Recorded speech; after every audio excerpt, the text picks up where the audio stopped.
Last class में हम लोगों ने कहाँ तक पढ़ा था अलंकार में? आप लोगों को इतनी ज्यादा सर्दी लग रही है क्या? क्यों? पीछे वाला छोड़ दूं? अगले वाला चल। आगे वाला तो चलाना पड़ेगा, ये हीटर है। आप लोगों को थोड़ी देर हो सकता है आप तक ना आए, लेकिन मुझे तो ज्यादा ही प्रभावित करता है ना। तो कल हम लोगों ने कहाँ तक पढ़ लिया था? व्यतिरेक।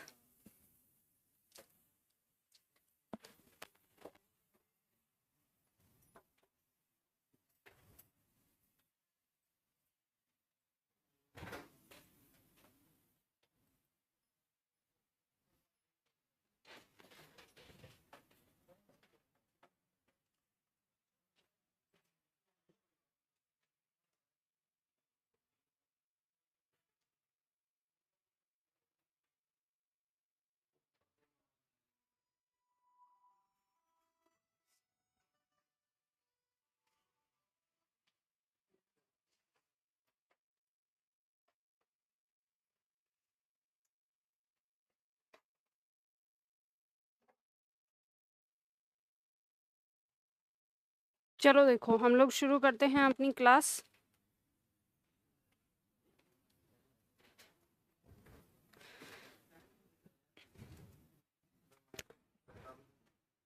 क्या? अरे शब्दावली पढ़ लो अब, ठीक है? क्या शब्दावली क्यों नहीं हो रही है? आप लोगों को मैंने एक तरीका बताया कि आप लोग क्लास में यहाँ पर ग्रुप बना लो और 5-10 मिनट पहले आ जाओ और उसे करो। पता है चल क्यों नहीं पाया? क्योंकि आपके अंदर शिद्दत नहीं है। अगर शिद्दत होती उस चीज को करने के लिए और आप एक्चुअल में चाहते तो आप लोग करते। अब आप लोग चाह रहे हैं कि मैं यहाँ पे आपको हर दिन बोलूँ। वास्तविकता ये है, सच्चाई ये है कि आप इतने नन्हे मुन्ने छोटे बच्चे नहीं हो कि आपको मैं एक एक शब्द ऐसे पढ़ाऊँ। आप मुखर्जी नगर में आके पढ़ रहे हो, पहला पॉइंट। दूसरा पॉइंट, आप कंपटीशन के लिए पढ़ रहे हो। तो यहाँ अगर आप ये सोचो कि हर चीज टीचर ही पढ़ाए तो इससे ज़्यादा मूर्खता की बात और कोई नहीं होगी। तो ये बात ये है कि शब्दावली ये चीज़ है। अरे ये शब्दावली टीचर के द्वारा पढ़ाया जाना ये 4ठी-5वीं क्लास की बातें होती हैं, ये इस समय की नहीं है जहाँ आप हैं।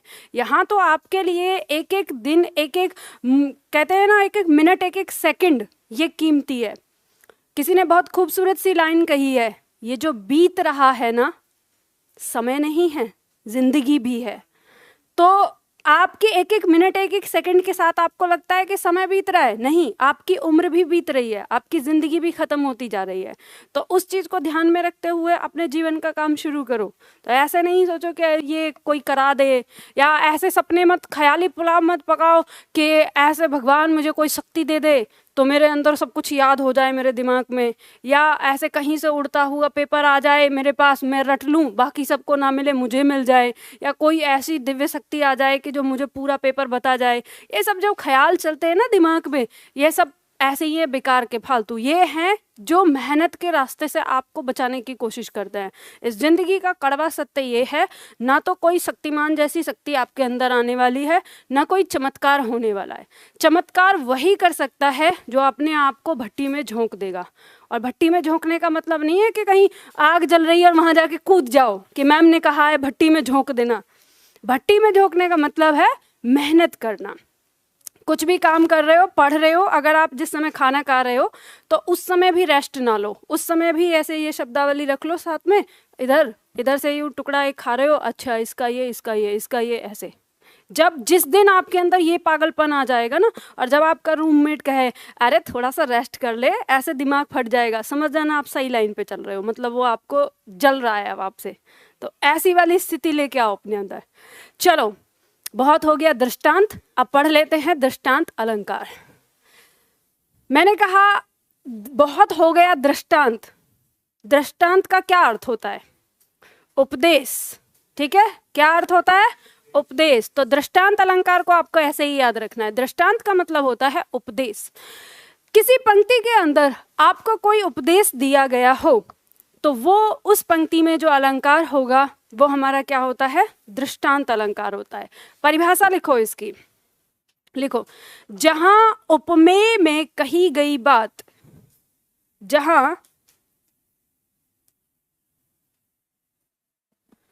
जहां उपमेय में कही गई बात उपमान में कही गई बात से मिलती जुलती हो,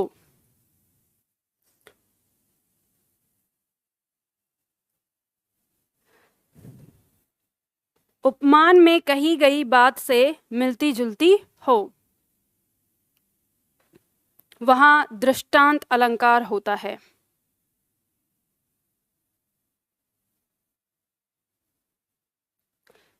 जहां उपमेय के रूप में कही गई बात उपमान में कही गई बात से मिलती जुलती हो, वहां दृष्टांत अलंकार होता है। लिख लिया आप लोगों ने? ऑनलाइन में एक छात्र कह रहे हैं, मैम आप टाइम बहुत वेस्ट करती हो। मतलब जब मैं आप लोगों को कुछ आपके जीवन के बारे में बताती हूँ तो वो टाइम वेस्ट लगता है। ध्यान रखिए, इस पीढ़ी के गर्त में जाने का सबसे बड़ा रीज़न यही है कि एक शिक्षक जब खड़े होके आपको जीवन का पाठ पढ़ा रहा है, वो क्षण आपको अगर टाइम वेस्ट लग रहा है तो आप समझ लो कि कुछ नहीं पाने वाले आप अपने जीवन में। क्योंकि जीवन अगर जब कोई टीचर किसी स्टेज पे खड़े होके और आपसे संबंधित ही बात कर रहा है, भाई आप मुझे ये बताइए, आज तक कभी आपने मेरे मुख से मेरे बारे में बात करते सुना कि मैं यहाँ की हूँ, मैं ये करती हूँ, मैं वो करती हूँ? कभी मैंने ऐसे कहा, या मैं ये किया करती थी, मैं वो किया करती थी? कभी मैंने अपने बारे में कोई बात करी है? आप हमेशा पूछते रहते हो, मेरे बारे में जानना चाहते हो, मैं हमेशा टाल देती हूँ। जानते हो इसका कारण क्या है?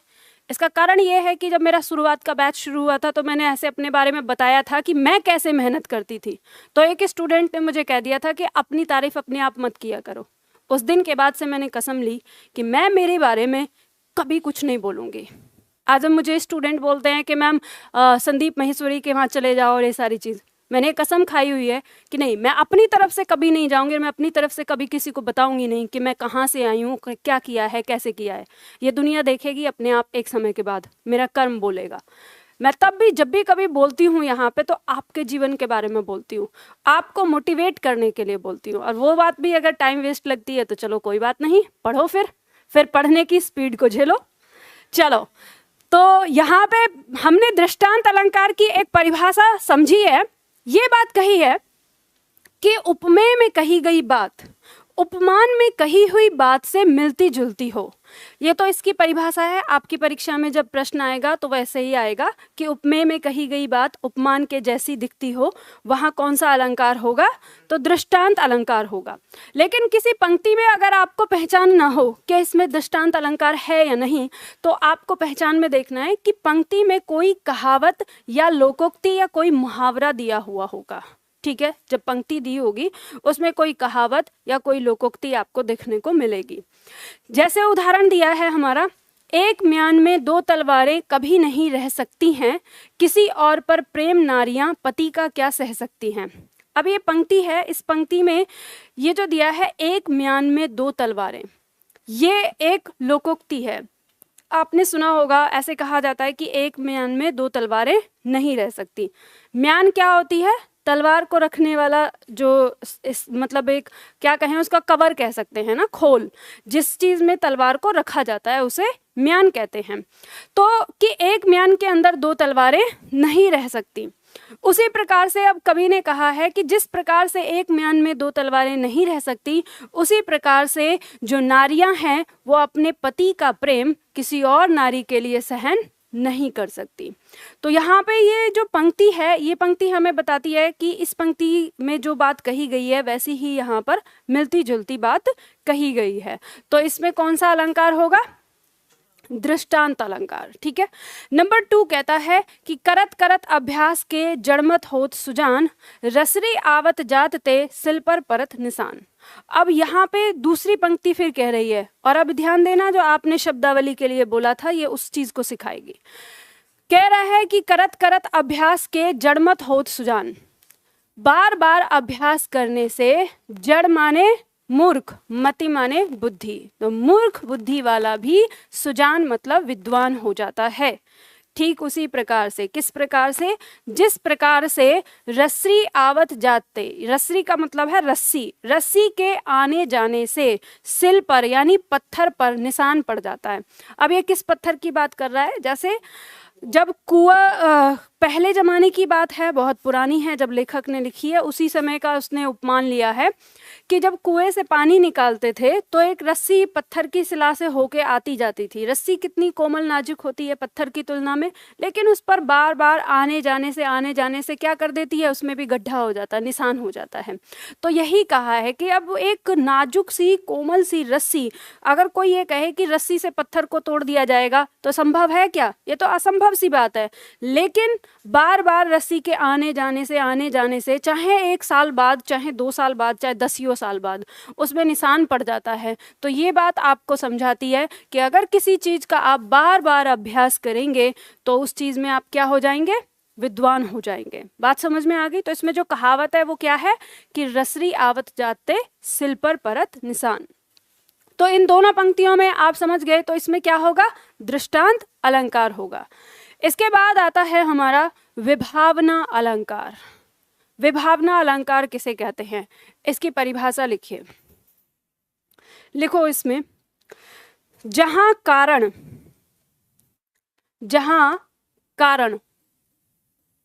ब्रैकेट में लिखना है माध्यम,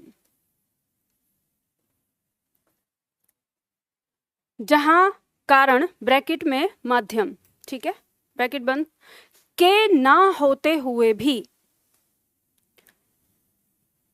के ना होते हुए भी कार्य आगे ब्रैकेट में लिखिए परिणाम,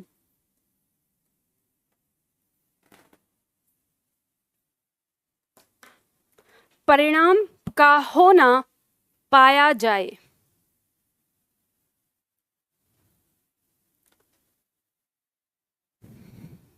का होना पाया जाए, कमा, वहां विभावना अलंकार होता है, वहां विभावना अलंकार होता है।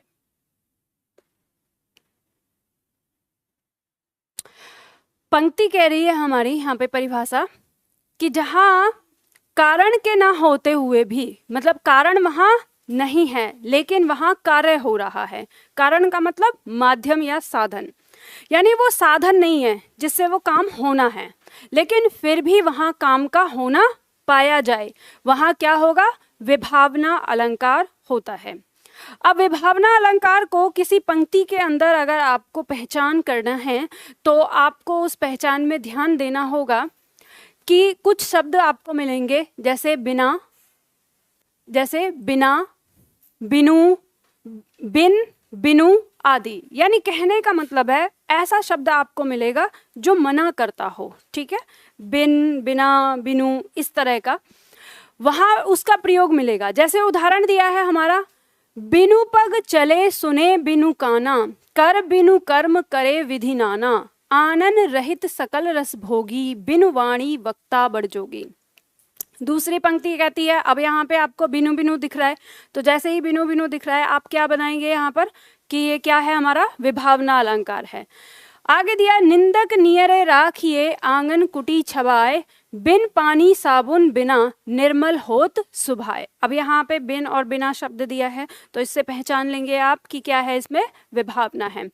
लेकिन आप इसको कैसे जानें, क्योंकि परिभाषा को भी तो आपको देखना है कि परिभाषा इसमें पूरी तरह से सटीक बैठती है कि नहीं। परिभाषा ने कहा है कि माध्यम नहीं होगा, मतलब साधन नहीं होगा, लेकिन वहां पर परिणाम होगा, यानी वो कार्य है, वो कार्य आपको मिलेगा।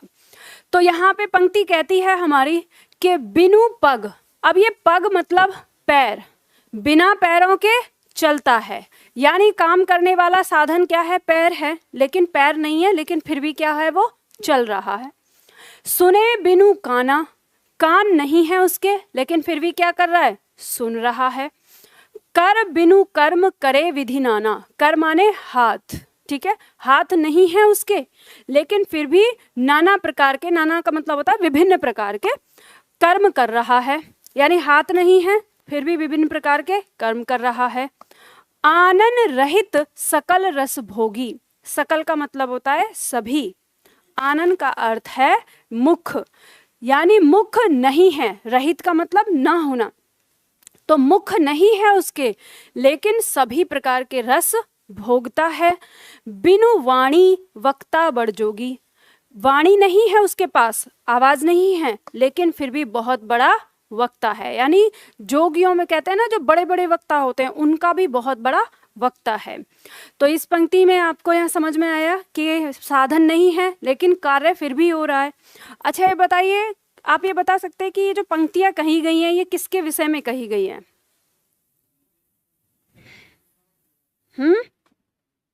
अब यहाँ प्रेमिका नहीं है, कवि के विषय में कहा गया है।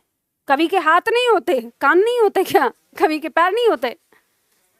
समय, ये जो पंक्तियां कही गई हैं ये समय के बारे में कही गई हैं। अब आप देखो, अब जब हम ऐसे कह रहे हैं तो आपके दिमाग में ये आएगा कि ये तो अतिशयोक्ति हो गया, बिना पैरों के कोई कैसे चल सकता है, बिना कानों के कोई कैसे सुन सकता है। तो जब तक आप कहेंगे कि अतिशयोक्ति भी हो सकता है, तो अतिशयोक्ति का मतलब वो है जो संभव ही नहीं है, लेकिन ये तो संभव है। तो संभव है तो किसके साथ संभव है? समय के साथ। समय चलता रहता है, पैर दिखाई देते हैं समय के? कभी नहीं। सब कुछ सुनता है, आज आप जो करोगे बदले में आपको वो देने के लिए तैयार है। ये जो समय है इसके बारे में कहा जाता है कि ये बड़ा ही क्रूर है, आप जो इसको दोगे ये वही देगा, यानी ये अपना बदला कभी नहीं भूलता। आप अगर इसका सदुपयोग करोगे तो ये आपको सदुपयोग करने के योग्य बना देगा, और आप अगर इसको बर्बाद करोगे तो ये आपको बर्बाद कर देगा। ये जो कुछ देता है ना वही देता है जो आप इसको देते हो। आगे कहा है हाथ नहीं है इसके लेकिन फिर भी बहुत विभिन्न प्रकार के कर्म करता है। कोई मुख नहीं है लेकिन फिर भी सारे रसों का भोग करता है। और वाणी नहीं है, आवाज, लेकिन फिर भी बहुत बड़ी बातें आपको सिखा देता है। जब आप बचपन में बहुत शैतान थे, उधम मचाया करते थे यहाँ वहाँ, फिर उस टाइम पे आपके बचपन का जो दोस्त है वो बिछड़ जाता है, आपसे मिल रहा है 15-20 साल बाद। आज वो आपसे मिला, अब देख रहा है कि आप बिल्कुल शांत हो गए, तो बोल रहा है अरे भाई तू कैसे बदल गया, तू तो ये था, तू तो ये कहा करता था कि मैं इतना आज़ाद रहूँगा। ये तो आप क्या बोलते हैं? भाई वक्त ने बदल दिया। क्यों? वक्त मिला था क्या आपको रास्ते में? कहीं आपको बैठ के उसने पाठ पढ़ाया था क्या? आपको कुछ शिक्षा दी थी क्या? लेकिन वही चीज़ है, यानी उसके अंदर जो आवाज़ है जो उसने आपको सिखाया बिना आवाज़ के, तो वो आपने सीखा। ठीक है, तो इसके अंदर क्या है? विभावना अलंकार है। अब आपको समझ में आ गया कि ऐसा संभव है। दूसरा पॉइंट कहता है निंदक नियरे राखिए आंगन कुटी छबाए, बिन पानी साबुन बिना निर्मल होत सुभाए। कवि कहता है कि जो आपकी निंदा करता है उसको नियरे, इस नियरे ये अंग्रेजी भाषा से लिया है, नियर मतलब समीप, ठीक है। जो आपकी निंदा करता है उसको अपने समीप रखिए। अगर आपके पास कुछ भी नहीं है तो आंगन में ही कुटी छबा दीजिए।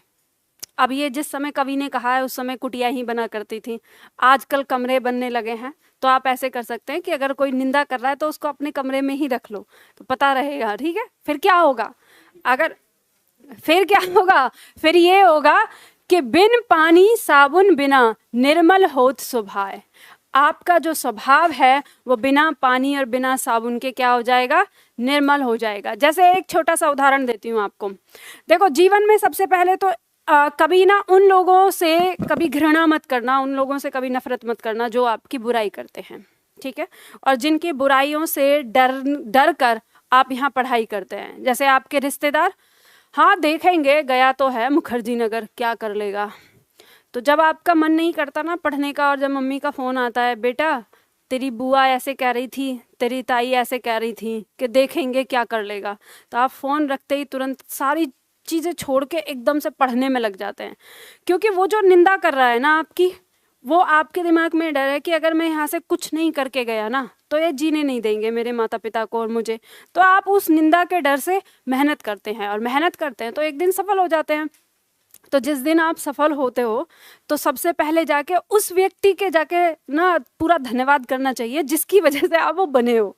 क्योंकि माता पिता के लिए तो बनते हो, वो तो अलग बात है, लेकिन जिस एक व्यक्ति ने आपके लिए बहुत ज़्यादा ऐसे कमेंट छोड़े हैं जो आपके सीने में लगे हुए हैं और जिनको दिखाने के लिए आपने पूरी जी जान लगाई है, तो वही होते हैं ये निंदक व्यक्ति। ठीक है, तो जो निंदा करता है, अब जैसे मान लो मेरे यूट्यूब पर बहुत सारे लोग ऐसे ही कमेंट कर देते हैं, ये पढ़ा रहे हो आप, ये चीज़ कर रहे हो कि ये गलत है, वो गलत है।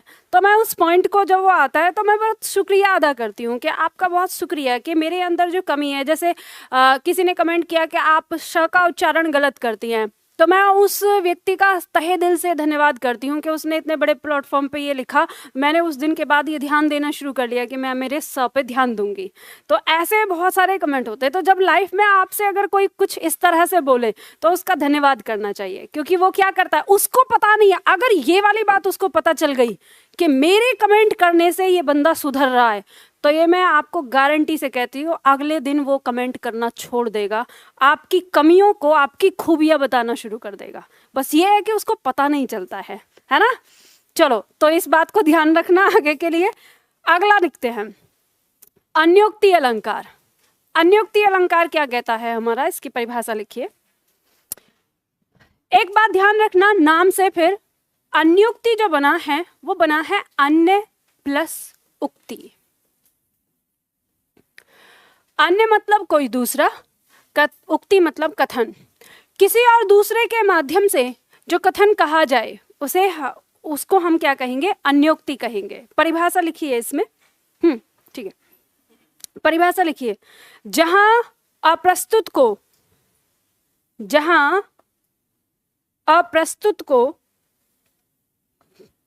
प्रस्तुत मानकर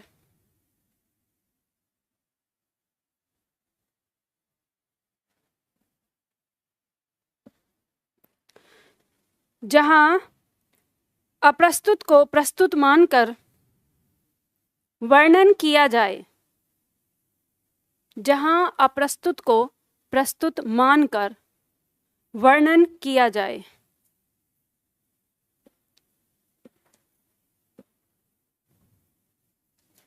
वहां अन्योक्ति अलंकार होता है। जहां अप्रस्तुत को प्रस्तुत मानकर वर्णन किया जाए,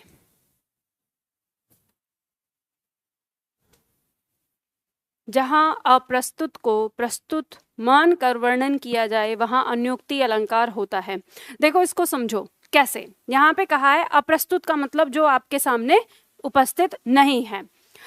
कभी कभी आपने ऐसा देखा होगा, आपके जीवन में कोई ऐसा व्यक्ति हो जो आपसे बड़ा हो और आप उससे बहुत ज़्यादा कुछ चीज़ें कह नहीं पाते, पर आपको ऐसा लग रहा है कि वो जो कर रहा है वो गलत कर रहा है और इसको समझाना चाहिए। लेकिन आपको एक डर ये भी है कि अगर मैं इसे सीधी सीधी बात करूँगा तो इसे कहीं बुरा ना लग जाए और जो मेरा इसके साथ रिश्ता है उसमें कहीं खटास ना पड़ जाए।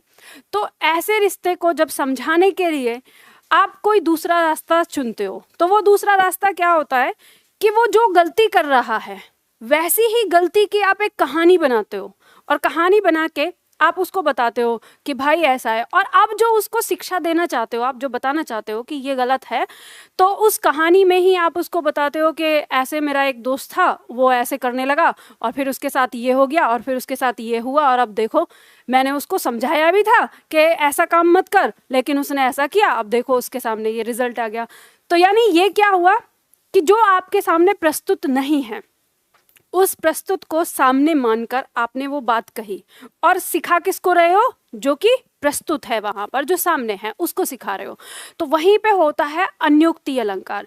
अब ऐसा आप कैसे पहचानोगे किसी पंक्ति में कि अगर इस तरह की बात आए तो हम कैसे जानेंगे कि जो कवि है ये किसी अप्रस्तुत को सामने रखकर किसी प्रस्तुत को समझाना चाह रहा है।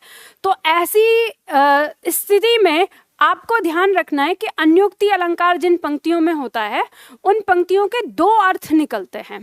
एक होता है उसका शब्दार्थ और एक होता है भावार्थ। मतलब एक होता है शब्द से, जो शब्द से शब्द है वो अर्थ आ रहा है, और दूसरा होता है उसके पीछे कोई भाव निकल रहा होता है।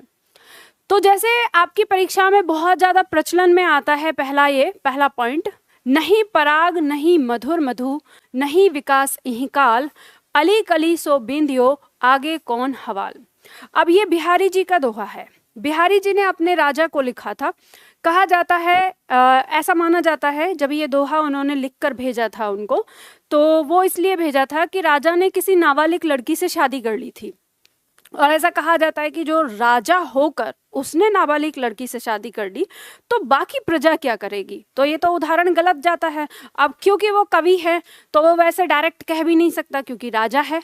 अब कवि ने इस दोहे के माध्यम से उसे समझाने की बात कही कि यहाँ पे अब शब्दार्थ पहले देखते हैं हम। शब्दार्थ क्या है? नहीं पराग नहीं मधुर मधु, ना ही तो अभी फूलों पर कोई पराग आया है, मतलब पराग वाला समय। पराग का समय क्या होता है? जब फूल से फल बनने के लिए जो एक प्रोसेस होती है उसके लिए कहा गया है। नहीं मधुर मधु, मधु का मतलब है यहाँ पे शहद, और ना ही अभी शहद बनाने के लिए कि भाई शहद बनाने के लिए तितलियां आएंगी और वो शहद चुन जाएंगी, ठीक है। नहीं विकास इहीं काल, और ना ही अभी कली से फूल बनने का समय आया है, यानी उसके विकास का समय आया है। आगे कह रहा है अली कली ही सो बिंधियो, अली मतलब भंवरा ही अगर उस कली को काट देगा तो आगे कौन हवाल, अब उसकी रक्षा कौन करेगा। तो ये क्या होता है कि ये पंक्ति में ऐसा क्यों कहा उन्होंने? तो प्रकृति में एक क्रिया होती है। एक क्रिया ऐसे होती है कि जहाँ पर फूल होते हैं तो वहाँ पे भंवरे भी होते हैं। आपने देखा होगा भंवरे होते हैं, वहाँ और भी कीट पतंगे होते हैं, तितलियाँ होती हैं, इस तरह से। तो जो भंवरा होता है वो किसी कली के चारों तरफ इर्द गिर्द घूमता रहता है एक समय तक। तो वो क्यों घूमता है? कि वो उस कली की रक्षा करता है बाकी और कीट पतंगों से।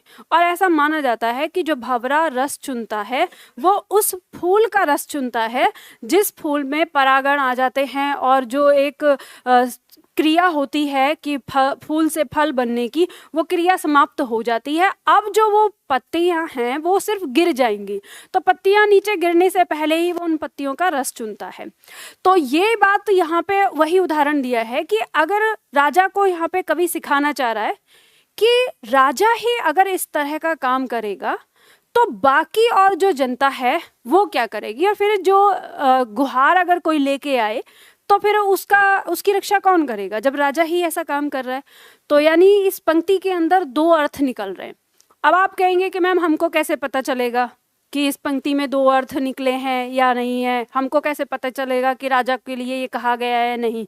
तो आप इसको ऐसे समझिए, भले ही इसके पीछे की कहानी आपको ना पता हो, आपको ऐसे समझना है कि कवि यहाँ पे कह रहा है, जैसे कहा है ना कि अली कली ही सो बिंधियो, आगे कौन हवाल, मतलब रक्षा करने वाला ही अगर भक्षक बन जाएगा तो फिर उसकी रक्षा कौन करेगा। तो इससे आपको वो संदेश निकलता है कि यहाँ पे दूसरी बात है, मान लो हमारी अगर हम जो पुलिस है या सेना है या सरकार है, ये सब क्या है? जनता की रक्षा करने के लिए। अगर यही जनता का शोषण करना शुरू कर दें तो फिर जनता कहाँ जाएगी। तो यानी कहने का मतलब है कि रक्षक ही जब भक्षक बन जाएगा तो फिर आखिर हम किस पे जाएंगे। मान लो अगर आम आदमी को कोई सता रहा है तो आम आदमी किसके पास जाता है? पुलिस के पास जाता है, न्यायालय में जाता है।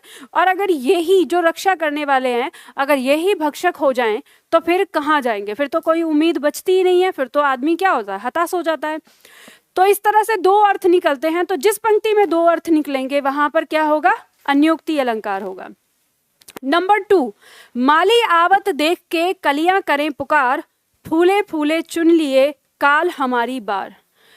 कवि आपको कोई ना कोई पॉइंट देता है ये समझने के लिए कि इसमें अन्योक्ति अलंकार है। ये जो काल शब्द है, इस काल के यहाँ पर दो अर्थ रख सकते हैं। एक तो कल से कि आने वाला जो समय, मतलब काल के हम देखते हैं आने वाला समय, और दूसरा काल का अर्थ होता है यमराज। तो पंक्ति कहती है कि माली आवत देखकर, माली को आते हुए देखकर जो कलियां हैं वो पुकारने लगी है, मतलब चिल्लाने लगी हैं कि फूले फूले चुन लिए, आज तो फूल फूल चुन लिए और कल हमारी बारी है। तो वो इसलिए चिल्ला रही है कि आज तो फूले फूले चुन लिए जिनमें फूल खिल गया है और कल हमारी बारी है। अब इस पंक्ति में दूसरा भावार्थ क्या है? दूसरा भावार्थ ये है, इस काल शब्द ने दिया है यमराज। आपको पता है जब किसी की मृत्यु होती है तो उसके चारों तरफ बैठ के रोते हैं। तो कवि यहाँ पे बता रहा है इसलिए नहीं रोते कि वो मर गया है, इसलिए रोते हैं क्योंकि सबको ये एहसास हो जाता है कि मुझे भी एक दिन जाना है। आज तो इसकी बारी थी, आज तो इसको ले गया यमराज, कल मुझे भी जाना है। पर बाद में ये बात की बात है कि जब उसको जलाए आते हैं, 2-3 दिन हो जाते हैं, फिर भूल जाते हैं। कहते हैं दुनिया का सबसे बड़ा सत्य क्या है? दुनिया का सबसे बड़ा सत्य ये है कि हर व्यक्ति जानता है कि मैं एक दिन इस संसार से चला जाऊंगा, लेकिन फिर भी वो जीता ऐसे है जैसे मैं कभी नहीं जाऊंगा। ये दुनिया का सबसे बड़ा सत्य है। तो यहाँ पर आपको 2 भाव पता चले, तो ये हो गया हमारा अन्योक्ति अलंकार। नंबर 19, अपहनुति अलंकार। अपहनुति अलंकार हमारा क्या कहता है, इसकी परिभाषा लिखो, बातें मत करो, लिखो। जहां उपमेय का निषेध करके,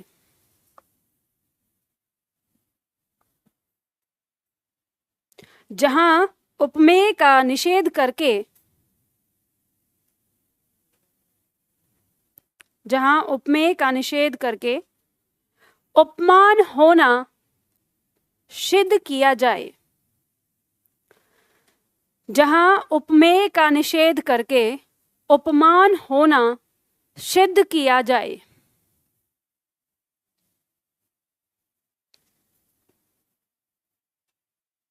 जहां उपमेय का निषेध करके उपमान होना सिद्ध किया जाए, वहां अपहनुति अलंकार होता है, वहां अपहनुति अलंकार होता है। अपहनुति शब्द का अर्थ होता है छिपाना, ठीक है। अपहनुति का अर्थ होता है छिपाना। तो मतलब वहां पे क्या होता है कि जो उपमेय है वो क्या करता है, उपमेय को नकार देता है कि ये नहीं है, और उपमान दिखाता है कि ये है। जैसे मान लो अभी तक हम ऐसे उपमा अलंकार में तुलना करते आए कि यह मुख है, मतलब ये मुख चंद्रमा के समान सुंदर है। रूपक में हमने क्या कहा कि मुख रूपी चंद्रमा या चंद्रमा रूपी मुख, इस तरह से कहा। उत्प्रेक्षा में हमने क्या कहा, मानो कि यह मुख क्या है, चंद्रमा हो, इस तरह से बोला है। अब अपहनुति में क्या होता है कि हम कहते हैं कि यह मुख नहीं है, यह चंद्रमा है, ठीक है। तो जैसे यहाँ पर दिया हुआ है, पॉइंट नंबर 2 में दिया है कि यह मुख नहीं है, चंद्रमा है।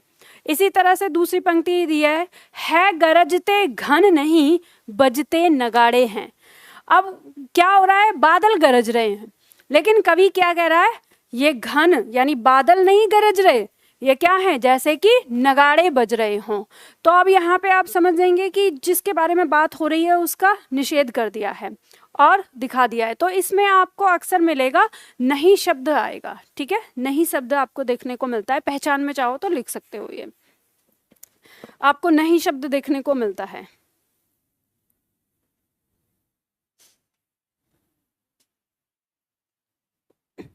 नेक्स्ट, दीपक अलंकार।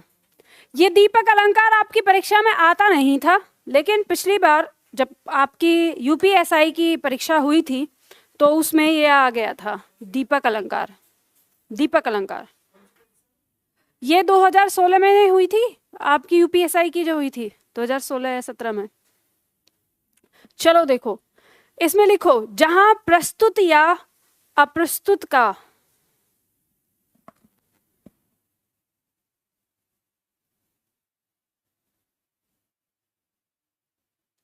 जहां प्रस्तुत या अप्रस्तुत का एक ही धर्म स्थापित किया जाता हो, जहां प्रस्तुत या अप्रस्तुत का एक ही धर्म स्थापित किया जाता हो,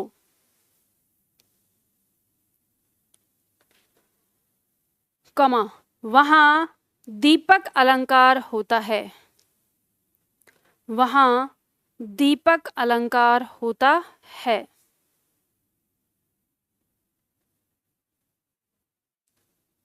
वहां दीपक अलंकार होता है। अर्थात, पूर्ण विराम लगा के लिखिए, अर्थात अब देखो परिभाषा में तो इस तरह से आएगा, ठीक है, जहां प्रस्तुत या अप्रस्तुत का एक ही धर्म स्थापित किया जाता है वहां कौन सा अलंकार है, दीपक अलंकार है। अर्थात समझ लो इसको समझने वाली भाषा में, एक ही प्रकार का गुण, अर्थात एक ही प्रकार का गुण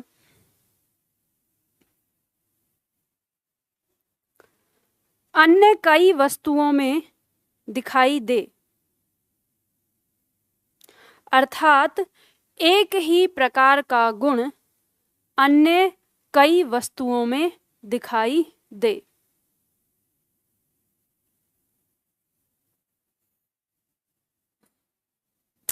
वहां दीपक अलंकार होता है। अब देखो आपको मैं एक चीज इसको समझाती हूँ, पहले तो इसकी परिभाषा, इस पे पहचान पर ध्यान दीजिए। पहचान ने कहा है कि एक उपमेय के कई सारे उपमान हों, ठीक है, या तो आपको पंक्ति में ऐसा दिखाई दे कि एक तो उपमेय में है, मतलब एक मुख्य वस्तु है, उस एक मुख्य वस्तु को कई सारी अलग अलग उपमानों से दिखाया जा रहा है, या फिर एक उपमान हो और उस एक उपमान से कई सारे उपमेय के बारे में बात किया जा रहा हो कि इसके जैसा ये भी है, इसके जैसा ये भी है, इसके जैसा ये भी है। तो इसे दीपक अलंकार कैसे कहा गया है कि जैसे मान लीजिए आप अगर कहीं पर दीपक बनाते हैं, ये दीपक की लौ है, ये जल रहा है, तो जैसे अगर चारों तरफ अंधेरा है और आपने उस अंधेरे में एक दीपक जलाया, तो जब आप दीपक जलाते हैं तो उस प्रकाश में चारों तरफ की वस्तुएं दिखाई देने लगती हैं। मतलब अगर यहाँ कोई वस्तु रखी है, यहाँ रखी है, यहाँ रखी है, यहाँ रखी है, यहाँ रखी है, तो जैसे ही आप इसको जलाएंगे तो ये भी दिखाई देगी, ये भी, ये भी, ये भी, सब दिखाई देने लग जाते हैं। तो इसको दीपक अलंकार इसलिए कहा गया है कि एक उपमान या एक उपमेय रखा जाता है और उसके जैसा ये भी, ये भी, ये भी, ये भी, ये भी, इस तरह से। तो इसलिए इसको नाम दीपक अलंकार दिया है कि जिस तरह से एक दीपक की रोशनी में कई सारी वस्तुएं एक साथ दिखाई देती हैं, ऐसे ही किसी उपमान के सहारे कई सारे उपमेय को दिखाया जाता है, या किसी एक उपमेय के सहारे कई सारे उपमानों के बारे में बताया जाता है। तो वहां पर दीपक अलंकार होता है। इसमें उदाहरण दिया है हमारा जिस प्रकार से, देखे थे मन ना भरे, तन की मिटे न भूख, बिन चाखे रस ना मिले, आम कामनी ऊख। अब देखो यहाँ पे आप ये कहेंगे कि मैम आपने बिन वाला शब्द बताया था, यहाँ पे बिन आया है, तो क्या इसमें विभावना होगा? तो ध्यान देना कि मैंने विभावना आपको तब बताया है जब वहाँ पे कारण और कार्य जो दिया है वो सेम ना हो, कि कारण वहाँ पे साधन नहीं है और कार्य हो रहा है, तब की हम बात कर रहे हैं। लेकिन यहाँ पे क्या कह रहा है कि बिना चाखे, तो बिना चाखे रस नहीं मिलेगा, तो ये कह रहा है, तो यहाँ ऐसी कोई बात नहीं कही गई है कि यहाँ साधन नहीं है और कार्य हो रहा है।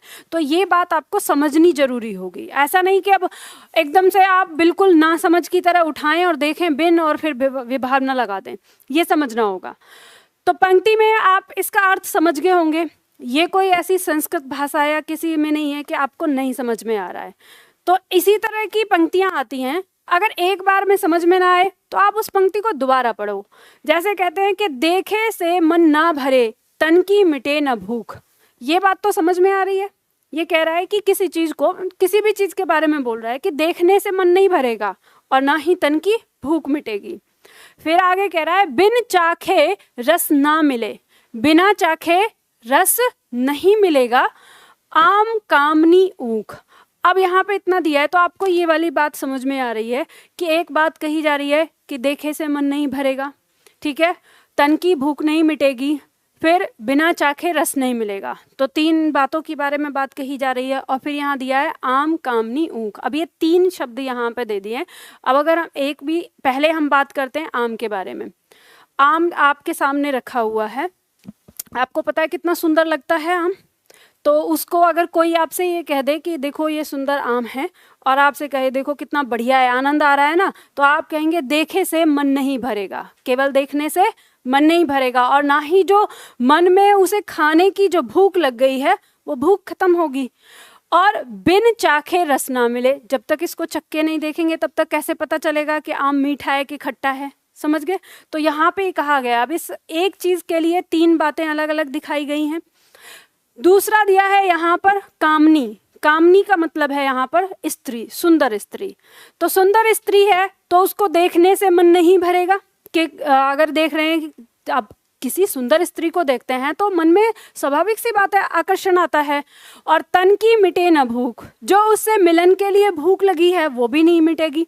और बिन चाखे रस ना मिले, जब तक आप उसे छू कर न देख लें तब तक वो जो एक चाहत है वो पूरी नहीं होती, या ये पता नहीं चलता कि सब एक जैसी है ना। तो यहाँ पे बात कही है। अब उसके बाद ऊख, ऊख का मतलब है यहाँ ईख, ठीक है।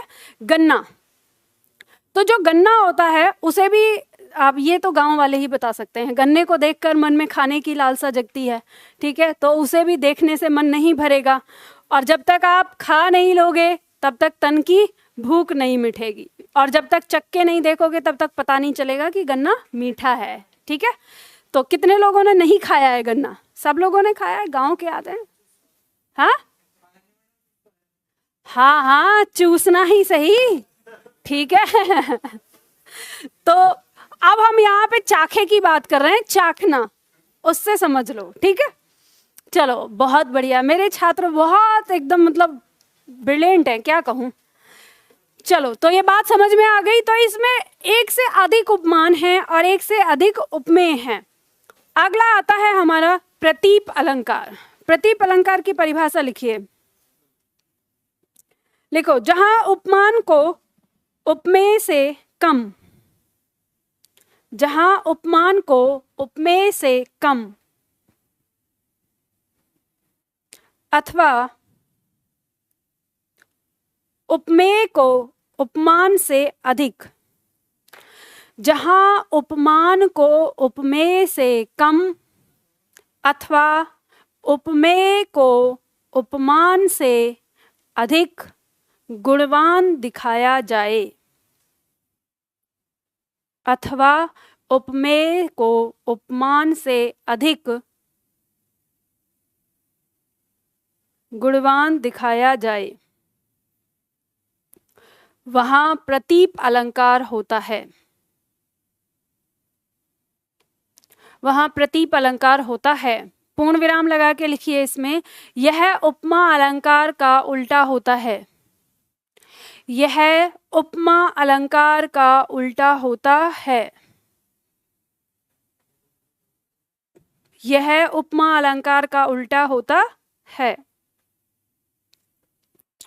आपकी परीक्षा में ये वाला प्रश्न बहुत बार आया है कि उपमा अलंकार का उल्टा निम्न में से कौन सा अलंकार है, ठीक है।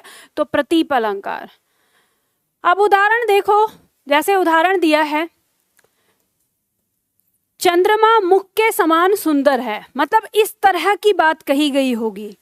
जैसे हमने देखा वो उपमा अलंकार में क्या कहा जाता है कि मुख चंद्रमा के समान सुंदर है।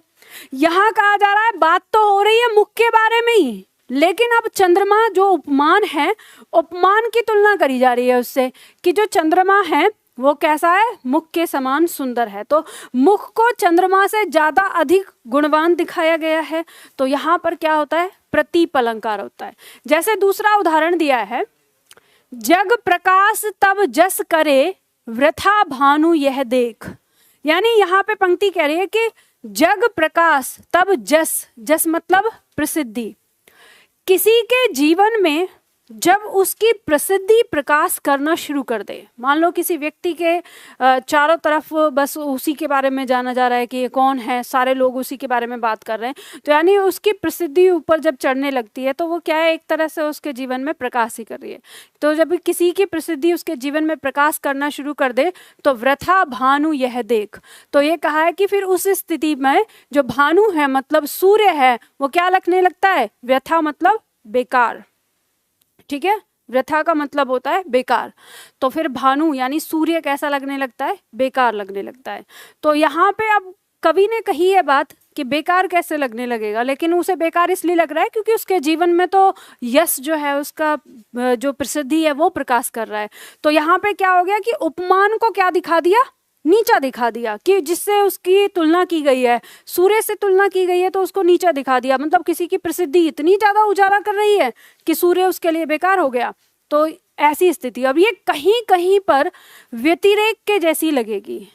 अब एक बात ध्यान रखिएगा, मान लीजिए कभी किसी पंक्ति के अंदर आपको ऐसा लगे कि इसमें उपमेय को अधिक श्रेष्ठ और उपमान में कोई दोष निकाला जा रहा है, और ऑप्शन में आपको खोजना है व्यतिरेक, और व्यतिरेक आपको ऑप्शन में न मिले और वहाँ हो प्रतीक, तो आप प्रतीप अलंकार वहाँ पर लगा सकते हैं। समझ गए? ये उसके जैसा होता है, उसके समकक्ष होता है।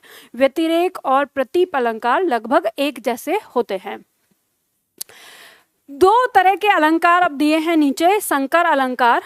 अब ये संकर अलंकार और यहाँ पर संसृष्टि अलंकार, ये आपकी परीक्षा में नहीं आता, ये उन छात्रों की परीक्षा में आता है जो अध्यापक की तैयारी कर रहे हैं, ठीक है, किसी भी प्रकार की, या एंट्रेंस वगैरह की तैयारी कर रहे हैं, वहाँ पे पूछा जाता है। ये दोनों अलंकार का मतलब है उसके जैसा, जैसे आपने शब्द अलंकार, अर्थ अलंकार और उभय अलंकार को समझा, वैसे ही पंक्ति कहती है संकर अलंकार कौन सा होता है? जहां एक ही स्थान पर एक से अधिक अलंकार नीर क्षीरवत, नीर मतलब पानी, क्षीर मतलब दूध, पानी और दूध के समान जब मिले हों, पानी और दूध के समान का मिलना क्या होता है? आप पानी और दूध को अलग अलग नहीं कर सकते। अब मान लो अगर दूध में आपने पानी मिला दिया तो क्या आप कर सकते हैं उसे अलग? नहीं कर सकते।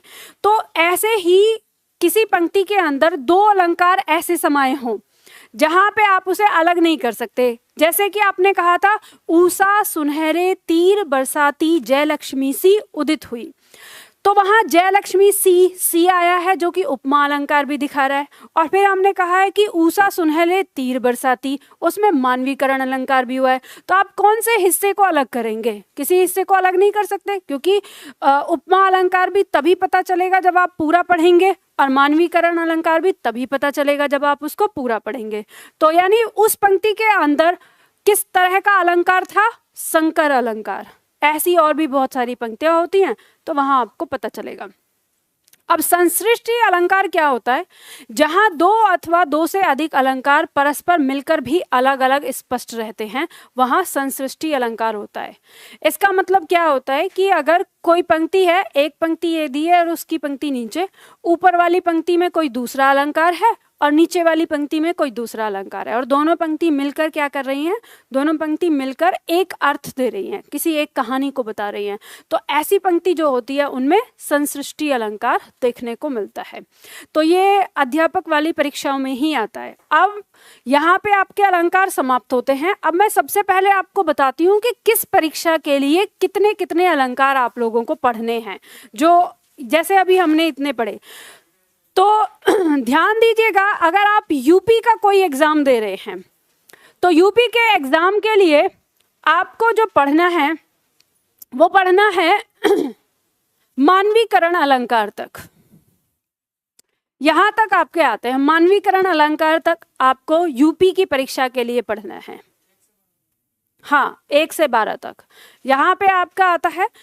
इसके बाद अब राजस्थान की बात करें तो राजस्थान एसआई के लिए आपको कुछ पढ़ना ही नहीं है, क्योंकि उसमें अलंकार आता ही नहीं है।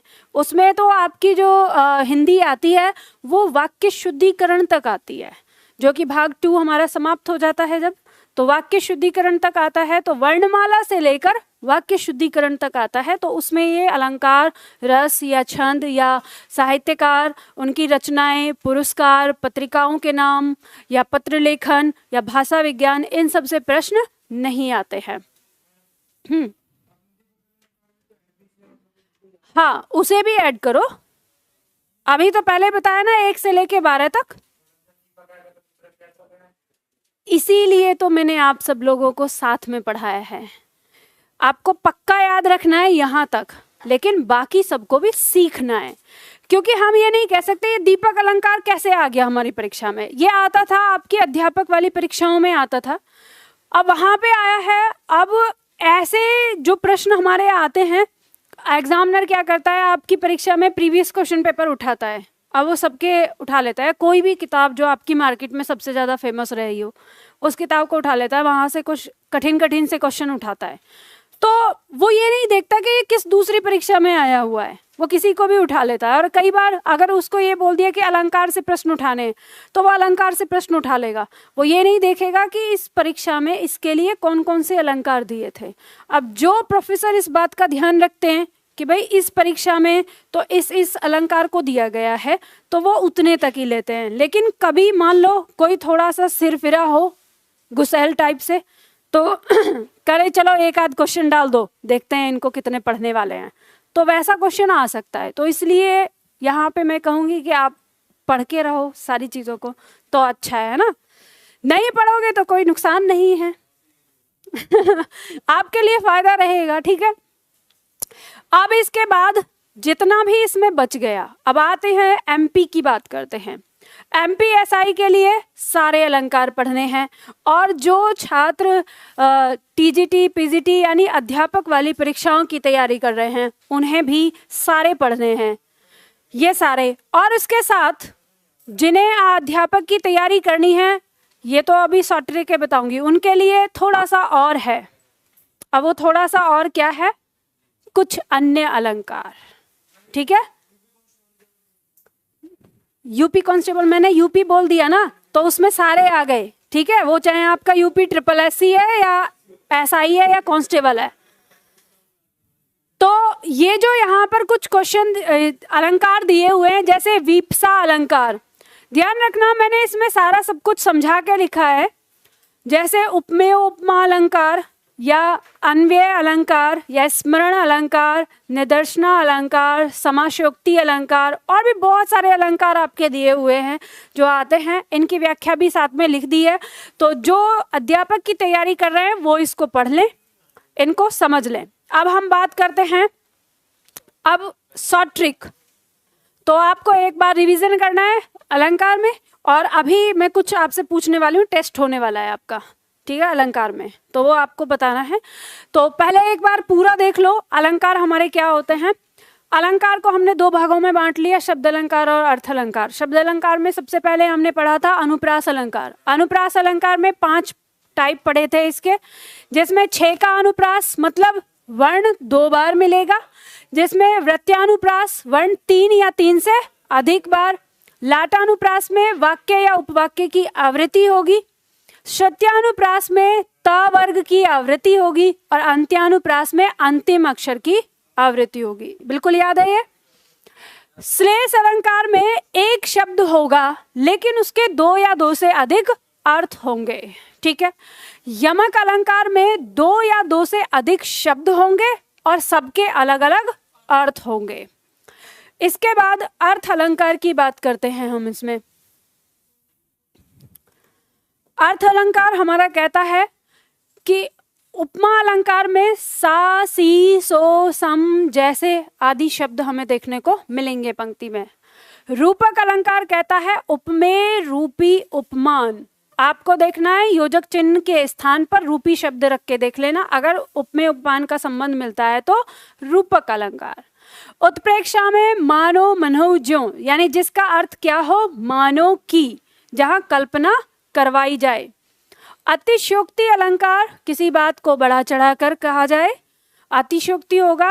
विरोधाभास अलंकार की बात करें, जहां पर विरोध या विलोम शब्द आपको देखने को मिलेंगे, कोई विरोधी बात हो और या विलोम शब्द हो। मानवीकरण अलंकार में किसी प्रकृति या वह निर्जीव वस्तु पर मानव की चेष्टा होगी। असंगति अलंकार में माध्यम और परिणाम में मेल नहीं होगा, यानी जो साधन है उस साधन और परिणाम में कार्य कहीं और होगा और परिणाम कहीं और निकलेगा। उल्लेख अलंकार में एक वस्तु की अलग अलग प्रकार से व्याख्या करेंगे। संदेह अलंकार कहेगा जहां अथवा या शब्द दिया हो, यानी वैसा शब्द जिसका अर्थ क्या हो, अथवा वो आया हो जहां संदेह बना हो, या तो ये या तो ये। भ्रांतिमान में जहां समझकर, जानकर या जनू, यानी ऐसा शब्द जिसका अर्थ हो ऐसा समझकर। व्यतिरेक अलंकार, जहां उपमेय में गुण व उपमान में दोष दिखाया जाए, वहां व्यतिरेक अलंकार होगा।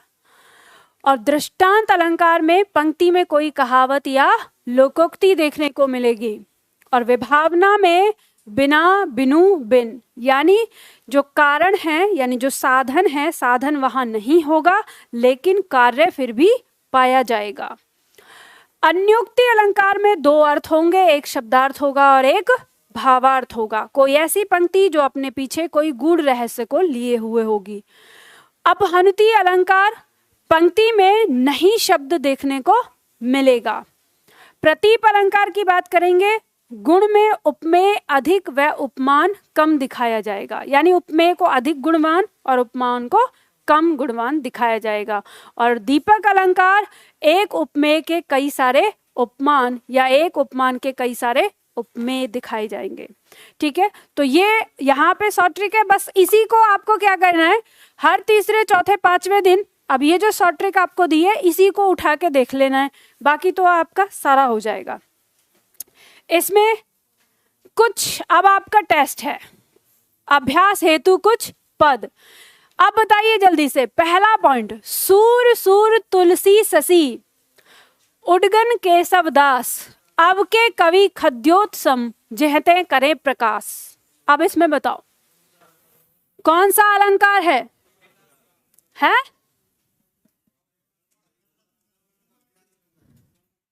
समझ में नहीं आया? खद्योत्सम, ठीक है, उपमा आ गया। एक और है इसमें, ये नीचे वाली पंक्ति में एक और है जो आपकी परीक्षा में पूछा जाता है।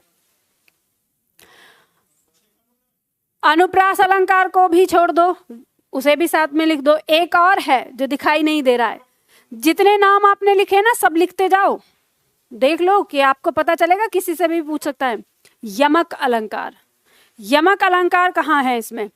सूर सूर तुलसी ससी, ये जो यहाँ पर एक सूर है, पहला सूर का अर्थ है सूरदास,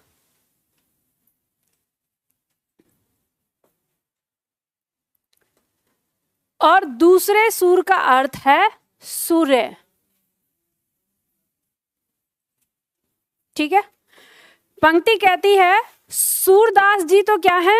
सूर्य हैं, और तुलसीदास, शशि मतलब चंद्रमा, तुलसीदास जी क्या है? चंद्रमा। अब यहाँ पे कवि कह रहा है कि कवियों के बारे में बता रहा है कि अगर काव्य की दुनिया में देखा जाए, और काव्य की दुनिया में भी हम जो बात कर रहे हैं श्रृंगार रस में, श्रृंगार रस नहीं, अगर हम देखें वात्सल्य की दुनिया, या कहें एक काव्य की दुनिया में कहा है उन्होंने कि जो सूरदास जी हैं वो तो सूर्य के जैसे हैं, जैसे सूर्य है, और जो तुलसीदास जी हैं वो चंद्रमा के जैसे हैं, मतलब उनका जो काव्य है। और उडगन, उडगन का मतलब है तारे, ठीक है, इसका अर्थ क्या है? तारे। और जो केशव दास हैं वो तारे के जैसे हैं, जैसे तारे दिखते हैं। तो अब आप अंदाजा लगा लेना कि एक सूरज और एक चंद्रमा और एक तारा। तो ये तीन कवियों के बारे में कहा है। और फिर आगे कहा है कि अब के कवि खद्योत्सम, इस खद्योत का मतलब है जुगनू, जुगनू समझते हो ना, रात में जो चमकता है। जहते करें प्रकाश, मतलब यहाँ वहाँ प्रकाश करते हैं। तो कवि कहता है कि काव्य में, अच्छा काव्य लिखने के मामले में जो सूरदास जी हैं वो तो सूर्य के जैसे हैं, और जो तुलसीदास हैं वो चंद्रमा के जैसे हैं, और केशव दास एक तारे के भांति हैं, और आजकल के जो कवि हैं वो तो जुगनू हैं, उनके सामने यहाँ तहाँ बस थोड़ा बहुत प्रकाश करते घूमते हैं। तो वैसे अगर देखा जाए तो आज के कवि के लिए जो बात कही है वो तो एकदम परफेक्ट है, क्योंकि उस समय हम देखें जो सूरदास जी ने जिस तरह से काव्य लिखा है। अच्छा बताइए, आप में से कितने छात्र ऐसे हैं जिन्होंने सूर का काव्य पढ़ा है?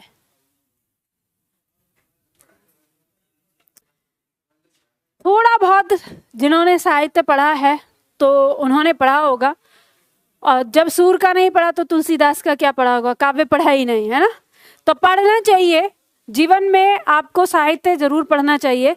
देखो मेरा मानना यह है कि आप कुछ पढ़ें न पढ़ें, अपने जीवन को सही ढंग से जीने के लिए सभी छात्रों को एक बार यूपीएससी की तैयारी जरूर करनी चाहिए।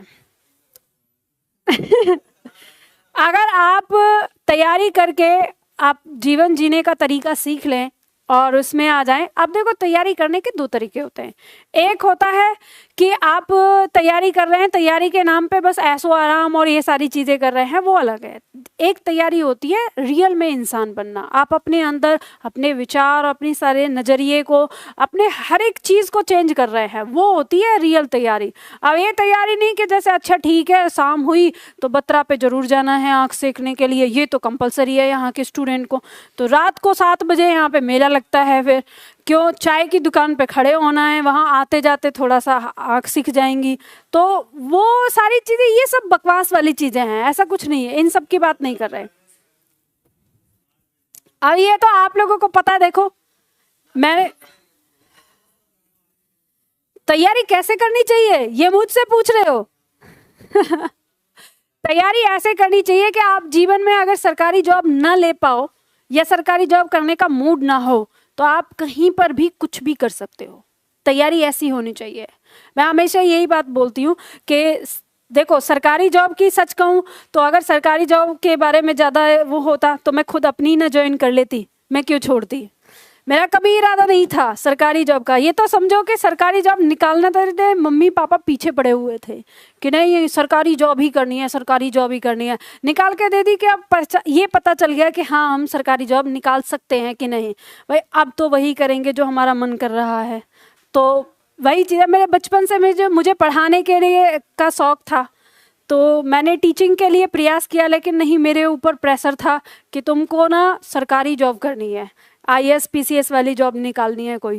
तो अभी चलो ठीक है, तो मैंने RO की जॉब निकाली और उसके बाद मैंने ज्वाइन ही नहीं किया। मुझे लगा था, और ये यूपी सरकार ने मेरी बहुत मदद करी। जैसे ही रिज़ल्ट आया, रिज़ल्ट आने के बाद मैंने पार्ट टाइम जॉब शुरू कर दी। उसके बाद यहाँ पर मुझे मौका मिला कि मुझे हिंदी पढ़ाने का। अब जैसे जब तक हमारी ज्वाइनिंग आई तो 1.25 साल लग गए थे ज्वाइनिंग आने में। जैसे ही ज्वाइनिंग आई उस टाइम तक मैं उतना कमाने लग गई थी कि सैलरी जो मिलती उसका दुगना मुझे मिल रहा था। तो मैंने उस समय मना कर दिया पापा को, मेरी सिस्टर ने ज्वाइन कर लिया। तो मेरे पापा और मम्मी मुझसे 2 साल नाराज़ रहे, 2 साल लॉकडाउन लगने तक। वो मुझसे इतने नाराज़ थे कि गुस्से में तो उन्होंने ऐसे ऐसे डिसीजन ले लिए कि मैं आप लोगों को बता भी नहीं सकती। तो फिर उसके बाद ठीक है कोई बात नहीं, लॉकडाउन हुआ, लॉकडाउन में ऑनलाइन आई सारी चीज़ें, उसके बाद दुनिया ही बदल गई। अब कोई टेंशन ही नहीं है। अगला बताओ। देखो और देखो, अब देखो मैंने अपने बारे में बात करनी शुरू करी, आज ही अभी देखो इंटरेस्ट इनका कितना, उतना यहाँ इंटरेस्ट नहीं है, मैं सच बता रही हूँ। चलो दूसरा बताओ, काली घटा का घमंड घटा क्या होगा? यमक। घटा और घटा, एक घटा का मतलब क्या है? बादल, ठीक है, और दूसरी घटा का मतलब कम होना। तो काली घटा का घमंड घटा, तो इसमें क्या हो जाएगा? यमक अलंकार, ठीक है। नंबर 3, बसे बुराई जासु तन ताही को सम्मान, भलो भलो कहीं छोड़ियो खोटे ग्रह जपदान। बताओ इस पंक्ति में, जल्दी बताना जल्दी। सबसे पहले तो खोजना, देखो मैं आपको बता दी हूँ किसी भी पंक्ति में खोजने का तरीका। जब 4 ऑप्शन आपके सामने होंगे तो आपको ऑप्शन पे ध्यान देना है, लेकिन अभी ऑप्शन नहीं है आपके सामने, तो आप उस टाइम पे देखो कि पंक्ति के अंदर जल्दी से, जैसे मान लो आप एक चीज़ ये कहोगे कि बसे बुराई, ब वर्ण आ गया, ब वर्ण की आवृत्ति हो रही है, तो इसमें अनुप्रास अलंकार हो सकता है, ठीक है। तो जब आपको ऐसे लिखने के लिए दिया तो आप इसमें अनुप्रास अलंकार लिख सकते हैं, ठीक है। सम्मान और दान, अंत्यानुप्रास भी लिख सकते हैं, ये 2 आ गए। अब जब ऑप्शन आपका आएगा, ऑप्शन दिया होगा, वहाँ पे तो आपको ऊंचा वाला ही लेना पड़ेगा, यानी जो उसमें दिख रहा है। तो ये 2 लिख दिए। उसके बाद देखो कि यहाँ पे एक शब्द की आवृत्ति हो रही है, भलो भलो कहीं छोड़ियो, ठीक है। तो यहाँ 1 वर्ण की आवृत्ति 2 बार हो रही है, तो आप इसको अर्थ के साथ समझना है कि हो ना हो इसमें यमक अलंकार भी हो सकता है। तो यहाँ पे दिया है कि बसे बुराई जासु तन, यानी जिस तन में बुराई बसी होती है ताही को सम्मान, ये दुनिया उसी का सम्मान करती है, यानी जो बहुत बुरा होता है, दुष्ट होता है, उसी का सम्मान करती है। भलो भलो कह छोड़ियो, यानी जो भला इंसान है उसको तो भोला कहकर, तो एक भले का मतलब है अच्छा या सज्जन, और दूसरे भलो का मतलब है भोला, कहकर छोड़ देते हैं खोटे ग्रह जपदान। जिस प्रकार से एक खोटा ग्रह होता है जो हमेशा नाराज हो जाता है, राहु केतु और शनि, इन्हीं को बार बार हम किसकी शांति, कभी आपने बुध की शांति या चंद्रमा की शांति या सूर्य की शांति के लिए प्रयास करते देखा है लोगों को? नहीं, क्योंकि वो इतना परेशान नहीं करते। या बृहस्पति की शांति, इन सब के लिए प्रयास करते देखा? नहीं। किसकी शांति चाहिए? शनि की और राहु केतु की।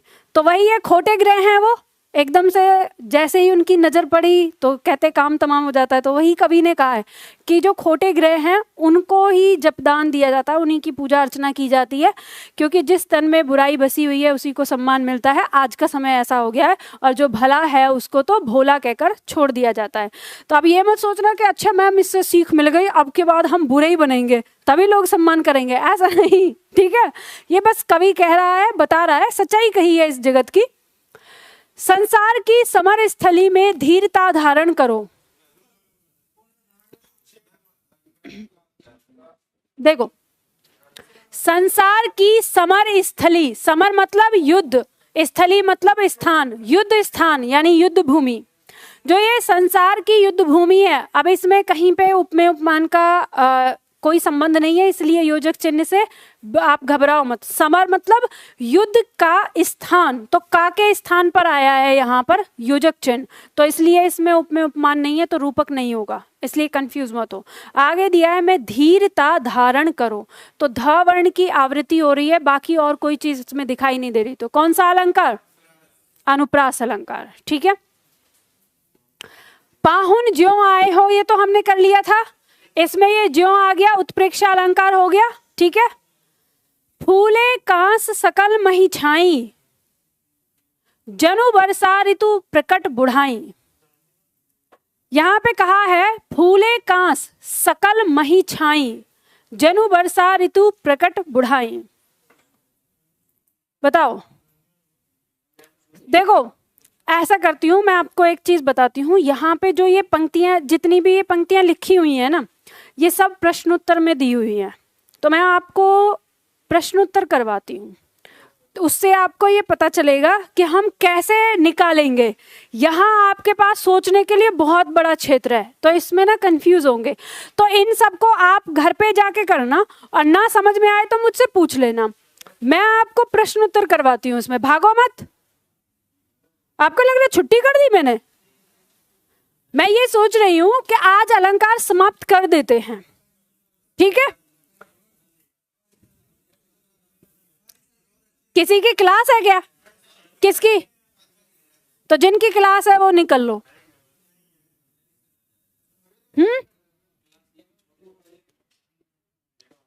अब कितने बजे है क्लास?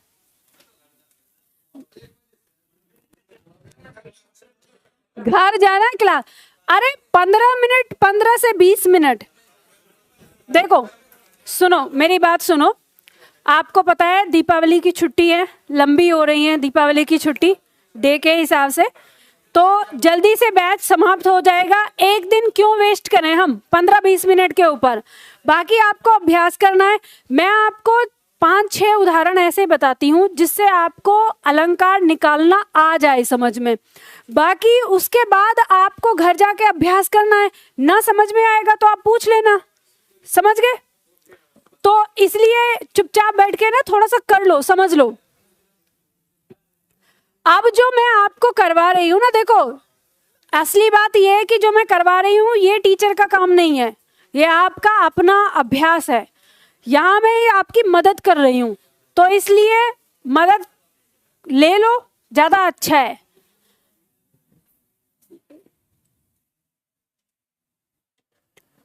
मैंने आपको पहला प्रश्न तो करवा दिया था बीच में। दूसरा प्रश्न हमारा दिया है जैसे किंदु इंदु सम देह उमा रमन करुणा अयन। अब ऐसी पंक्ति दी है और जैसे ही आ जाए तो मैंने आपको बताया है कि अलंकार में तुरंत आप सबसे पहले जाओ ऑप्शन के पास और ये देखो कि कितने प्रकार के अलंकार हमारे दिए हुए हैं यहाँ पर।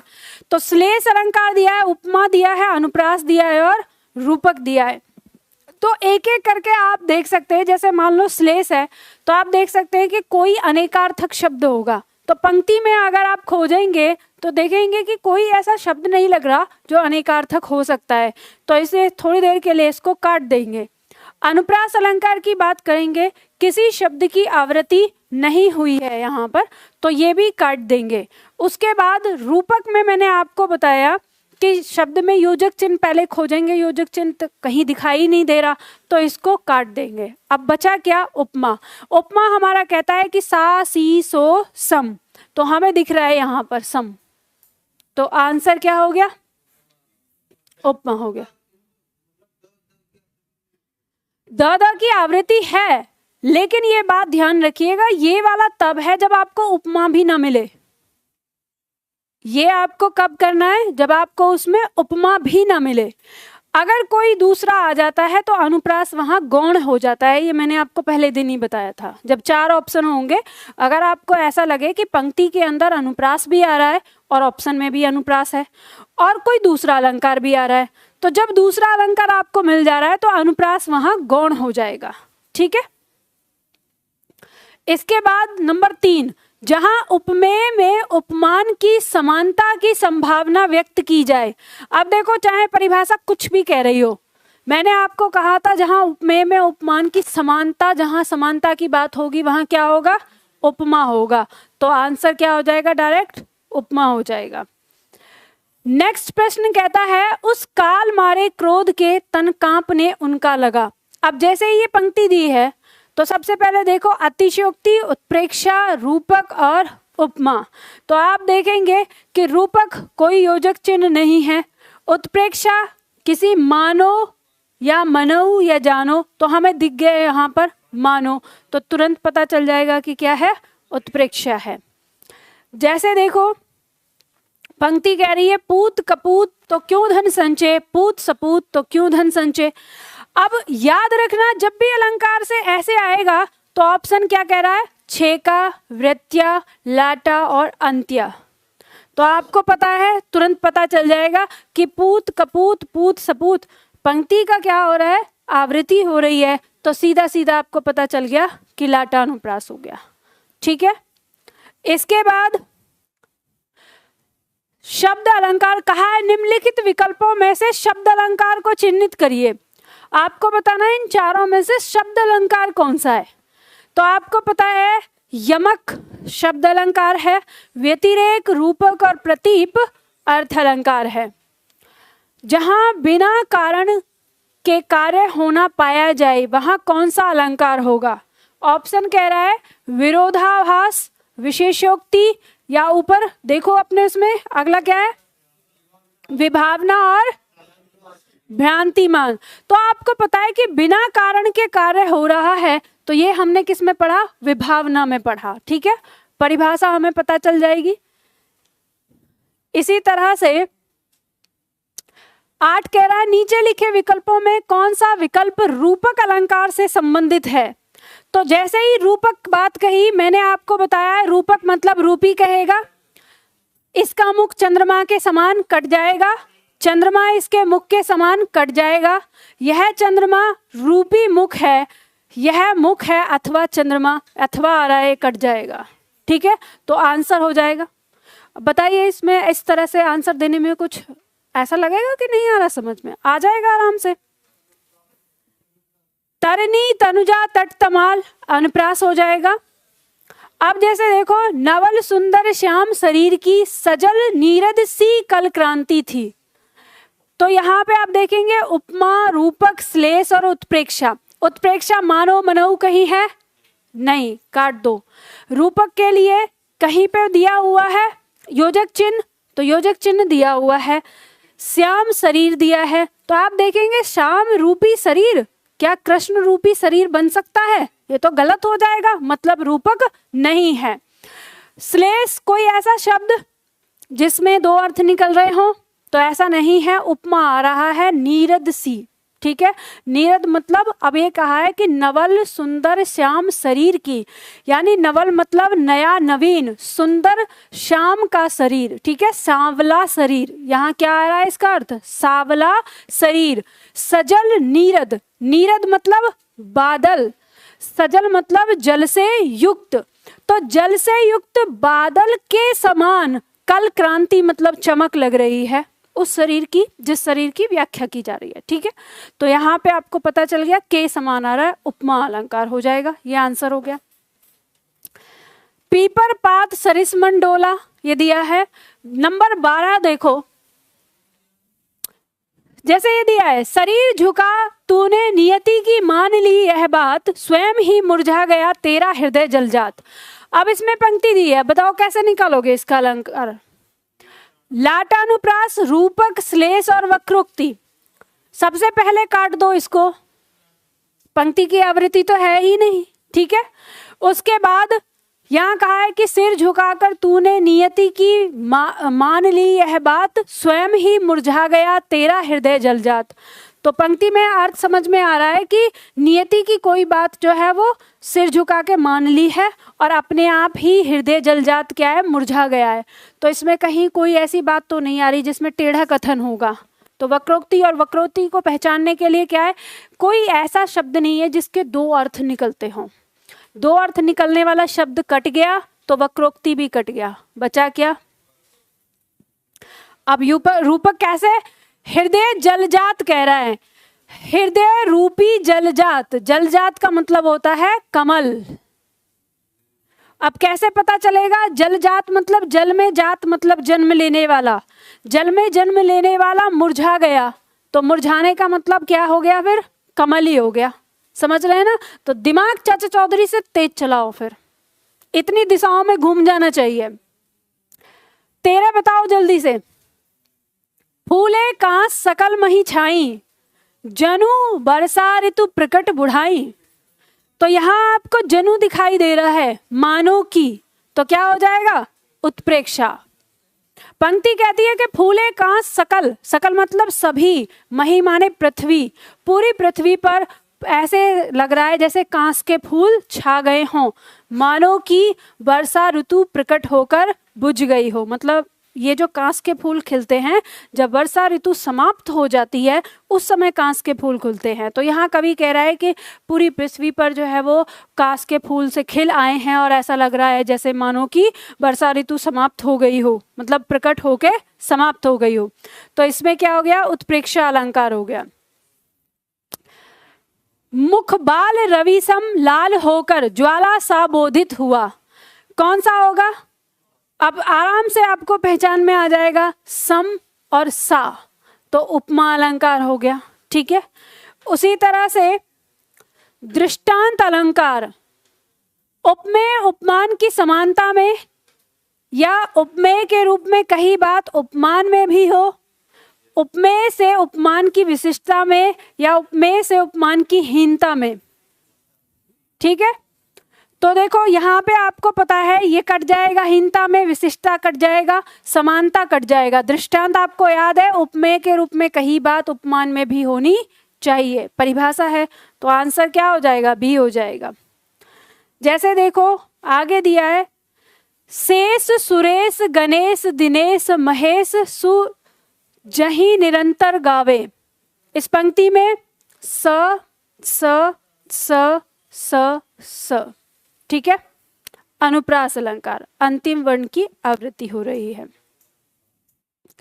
ये आपने देख लिया था तोपर बारो उर्वशी। जैसे परिभाषा दी है, जहां उपमेय की उपमान से समानता बताई जाए, समानता की बात हो गई, उपमा हो गया। राधा बदन चंद्र सो सुंदर। अब जिन पंक्तियों का मैंने पहले पढ़ा दिया है उसमें तो आपको पता ही चल गया, ज्यों ज्यों बूढ़े श्याम रंग त्यों त्यों उज्जवल होए, विरोधाभास हो जाएगा, जैसे जैसे श्याम रंग बढ़ रहा है वैसे वैसे उज्जवल हो रहा है। जैसे मानो माई घन घन अंतर दामनी, इस पंक्ति में कौन सा अलंकार है, मानो शब्द दे दिया, सीधा उत्प्रेक्षा हो जाएगा। पंक्ति कहती है, किस पंक्ति में अपहनति अलंकार है, इसका मुख चंद्रमा के समान है, चंद्रमा इसके मुख के समान है, इसका मुख ही चंद्र है, यह मुख नहीं चंद्र है। तो अपहनति मतलब छिपाना, तो छिपाया कैसे जाएगा, मना करके, तो यह मुख नहीं चंद्र है, यही तो लिखवाया था। ठीक है, तो इस तरह से हो जाएगा। उपमेय का निषेध करके उपमान होने का आरोप किया जाए वहां अलंकार कौन सा होता है? अब ये मत सोचना कि आरोप की बात हो गई तो मैम रूपक हो जाएगा, क्योंकि उसने रूपक दिया है ऑप्शन में आपको फंसाने के लिए, पर उसने उपमेय में उपमान का आरोप नहीं कहा। उसने क्या कहा है? उपमेय का निषेध करके, मतलब नहीं बता के उपमान का आरोप लगाया जा रहा है। मतलब क्या है? अपहनुति अलंकार हो जाएगा, क्योंकि उसे नहीं, ठीक है, छिपाया जा रहा है। उपमेय में कल्पित उपमान की संभावना को कहते हैं। कल्पित मतलब कल्पना, उत्प्रेक्षा हो जाएगा कि उपमेय में जो कल्पना करवाई जा रही है उसे क्या कहेंगे? उत्प्रेक्षा। तो देखो, जो परीक्षक है वो आपसे ना पंक्ति को घुमा फिरा के पूछेगा, पर आपको बहुत सावधानी से समझना है उस चीज को। विमल वाणी ने वीणा ली कमल कोमल कर में। ऑप्शन अनुप्रास, यमक, उत्प्रेक्षा, उपमा। देखो, उपमा सा सी सो कहीं नहीं है, कट जाएगा। उत्प्रेक्षा मानो मनो जनो कहीं नहीं है, कट जाएगा। यमक के लिए एक वर्ण की आवृत्ति 2 बार, एक शब्द की आवृत्ति 2 बार चाहिए, कहीं नहीं है, यमक कट जाएगा। बचा क्या? जहां आपको लगे कि समझ में नहीं आ रहा, काटना शुरू कर दो कि ये नहीं होगा, ये इस कारण से नहीं होगा, ये इस कारण से नहीं होगा। चारू चंद की चंचल किरणें, च वर्ण की आवृत्ति। रहीमन जो गति दीपक की, कुल कपूत की सोए। तो श्लेष अलंकार आपको पता है, बारे और बड़े में 2 उदाहरण हैं, 2 शब्द हैं, ठीक है, 2 अर्थ। जहां उपमेय को श्रेष्ठ और उपमान को नीचा दिखाया जाए, जहां उपमेय को श्रेष्ठ बताया जाए तो क्या हो जाएगा? वो व्यतिरेक, ठीक है। चरण कमल बंदो हरिराई, चरण रूपी कमल की वंदना कर। खुद तो जा रहे हो, खुद को पढ़ना नहीं है, उन्हें भी साथ में लेके जा रहे हो। हाँ, क्लास है, चलो। और वैसे भी आप लोग पता है चीटिंग करते हो। हमारी क्लास 1 बजे तक होती है, 1.5 घंटे की क्लास है। लेकिन नहीं, ये है कि आप लोग बस ऐसे ही भागना शुरू कर देते हो। फिर मुझे छोड़ना मजबूरी इसलिए बन जाता है कि अब मार कूट के टांड पे बैठाया तो क्या गिल्ले रखाएगा। समझ में आई? समझ में आ गई जो मैंने कहा? नहीं समझ में आई? बड़े शहरी हो रहे हो। अरे टांड समझते हो और गिल्ले समझते हो? अरे मक्का के लिए बोला जाता है गिल्लड़, गिल्लड़ समझते हो ना? तो यही कहा जाता है। आप अगर गांव से आप हो तो गांव में जब मक्का रखाई जाती है तो मक्का के खेत में बीचों बीच टांड बांध दिया जाता है ऊपर, और वहाँ खड़े होके वो फिर क्या करते हैं कि आवाज़ करते रहते हैं ताकि जो पक्षी हैं वो उड़ते रहें। तो वही उसके लिए कहावत आती है कि वहाँ, और वो काम सबसे ज़्यादा बोरिंग होता है। तो वहाँ जो चुना जाता है तो घर के सबसे नल्ले आदमी को चुना जाता है जो कुछ नहीं कर रहा होता है। भाई क्या करना है, चल जाके मक्का रखा। तो अब वो उसे जाना नहीं है तो मार कूट के मतलब उसकी पिटाई कर दी। जाएगा कैसे नहीं, तो जाके बैठा दिया। तो फिर एक कहावत बनी है ये कि अब उसको बैठा दिया, उसको आ रहा है गुस्सा, तो कहता है कि अभी देख लो, अभी उड़ाऊंगा कौवे यहाँ पे। वो वहाँ पे भी टांड पे बैठ के क्या करेगा, सो जाएगा। तो इसीलिए कहावत बनी है कि मार कूट के टांड पे बिठाया तो क्या गिल्लड़ रखाएगा। तो वही चीज है कि आपको मैं जबरदस्ती रोक के यहाँ पे बैठा के पढ़ाऊं भी, आपका मन तो है नहीं, तो क्या पढ़ोगे आप। तो उससे अच्छा है कि फिर जाओ फिर। हाँ, अरे चल दिए। मैं ये बता रही हूँ कि मैं 1 बजे तक क्यों नहीं पढ़ाती हूँ, आपको पहले ही 10 मिनट पहले क्यों छोड़ती हूँ। चलो पहले समझो, आज तो मैं मार कूट के ही पढ़ाऊंगी। चलो, तो इसके बाद देखो जैसे दिया है, दिवसावसान का समय, मेघमयी आसमान से उतर रही वह संध्या सुंदरी परी सी धीरे धीरे धीरे। प्रस्तुत पंक्तियों में अलंकार बताना है आपको, और यहाँ पे ऑप्शन दिया है आपका उपमा अलंकार, रूपक अलंकार, मानवीकरण और उपर्युक्त सभी। बहुत ध्यान से बताना है। दिवसावसान का समय, दिवसावसान मतलब दिवस के अंत का, यानी दिन के ढलने का, यानी शाम का। शाम का समय है। मेघमयी आसमान से, मेघों से भरे हुए आसमान से उतर रही है, वह संध्या सुंदरी परी सी धीरे धीरे धीरे। वो जो संध्या रूपी सुंदरी है, परी के समान धीरे धीरे उतर रही है। तो उपमा अलंकार, रूपक, मानवीकरण या उपर्युक्त सभी? उपर्युक्त सभी, क्योंकि रूपक आ गया संध्या रूपी सुंदरी, वहां रूपक हो गया, और परी के समान सी आ गए, परी सी, तो उसमें हो गया उपमा। और शाम के ऊपर दर्शाया गया ये दृश्य है जो कैसा बता रहा है, मानव की जैसी चेष्टा है। ठीक है, तो ये हो जाएगा उपर्युक्त सभी। 33 बताओ, काम सा रूप प्रताप दिनेश सा।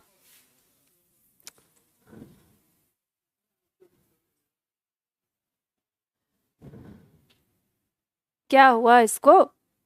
ये भी नाराज हो गया है, लग रहा है ओवर टाइम, सोच रहा है ओवर टाइम करवा रहे हैं मुझसे। काम सा रूप प्रताप दिनेश सा, सोम सा सील है राम महीप का, में कौन सा अलंकार है? मानवीकरण अलंकार, रूपक अलंकार, उपमा अलंकार या उपर्युक्त सभी? काम सा रूप, कामदेव के समान रूप है। प्रताप दिनेश सा, दिनेश यानी सूर्य के जैसा उनका प्रताप है। सोम सा सील है, चंद्रमा के समान उनका आचरण है। राम महीपकार, कौन है वो? राजा राम। बताओ, इसमें बहुत सारे छात्र उपर्युक्त सभी बोल रहे हैं। एक बात ध्यान रखना, मानवीकरण नहीं है इसके अंदर। जब मानवीकरण नहीं है तो ये कट गया पहले। अब देखना है रूपक है कि उपमा है, सासी समझिया है, कट गया, बच गया क्या? उपमा। अब ऊपर वाले के चक्कर में फंस मत जाना, क्या दिया है। हाँ, इसमें दूसरा अलंकार है, लेकिन वो कौन सा है? उल्लेख। लेकिन यहाँ उल्लेख का कोई उल्लेख नहीं है, समझ गए?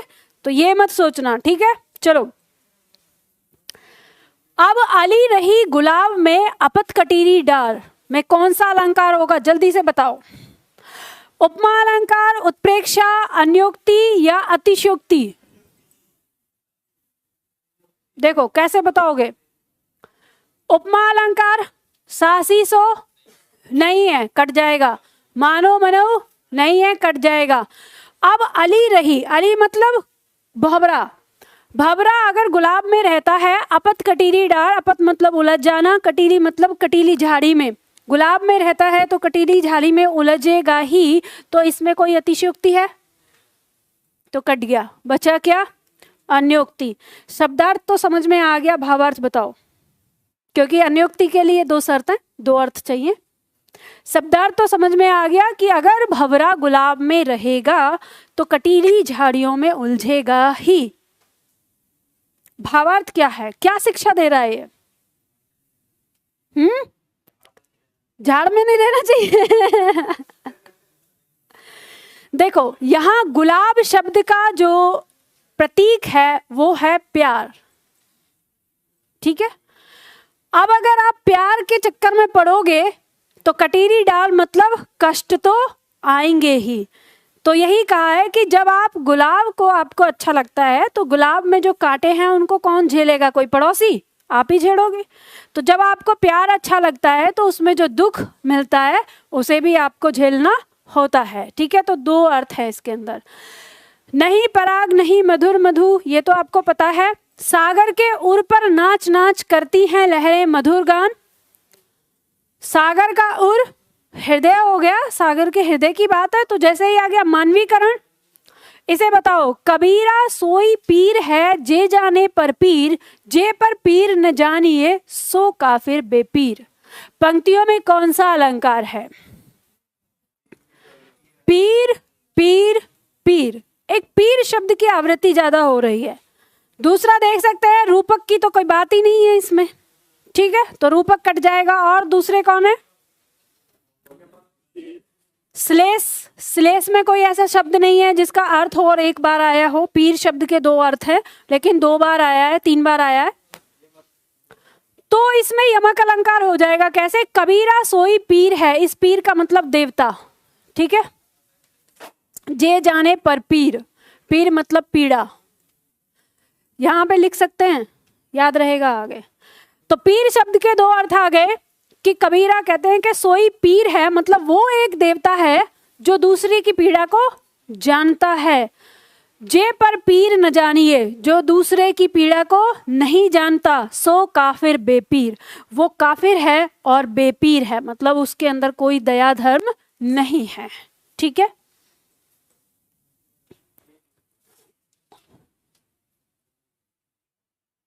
एक राम घनश्याम हित चातक तुलसीदास, पंक्ति में अलंकार है कौन सा? अब देखो ऐसे पंक्ति दी है, नहीं समझ में आएगा अर्थ कि क्या कह रहा है क्या नहीं कह रहा है। ऑप्शन पे चले जाओ। एक राम रूपी घनश्याम के कारण चातक रूपी तुलसीदास है, तो इसमें कोई अतिशयोक्ति नहीं है। कोई ऐसा शब्द जिसके दो अर्थ हों नहीं है, सासी सो हम नहीं है, रूपक बच जाता है।